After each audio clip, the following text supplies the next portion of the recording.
এই যে আমাদের পাগলি বুড়ি সাজুগুজু করে মাথায় 3-4টা ক্লিপ বেঁধে কপালে টিপ দিছে, লিপস্টিকও লাগাইছে।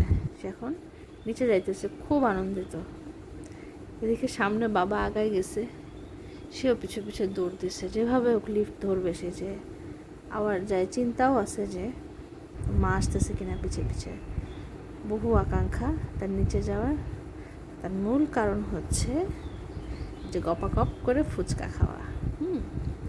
তার ফুচকা এত পছন্দ, এমনিতে কেউ যদি ডাকে আশপাশ দিয়ে বা আদর করতে যায়, সে রেসপন্স করে না, হাত দিয়ে মুখ ঢেকে ফেলে, বিরক্ত হয়। কিন্তু তাকে যখন ফুচকা দিয়ে বসে দেওয়া হয়, তার আর কোনো কিছু মনে থাকে না। সে ফুচকা পাইলে সব ভুলে যায়।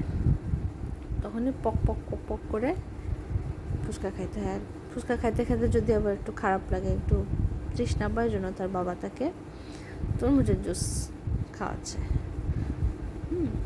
এই জুসটা সে খুব পছন্দ করে। এরপর আমাদের ফুচকা চলে আসছে, সে সেটাও খাবে। কিন্তু আমি বললাম, না, এটা খাওয়া যাবে না, এটা অনেক স্পাইসি টক, তুমি এটা খাইতে পারবা না। একটু মন খারাপ করছিল। যাই হোক, ফুচকা খাওয়া শেষে এবার তো চটপটি খাওয়াই লাগে। দেখতে যতটা সুন্দর, ইয়ামি, কিন্তু চটপটিটা টক ছিল প্রচণ্ড। তাও ভাল লাগছে খাইতে। গপাগপ এক গাদা খাওয়ার পর আর নড়ি থাকতে না পেরে বাবার কোলে উঠে বাসার দিকে রওনা হয়েছে। টাটা।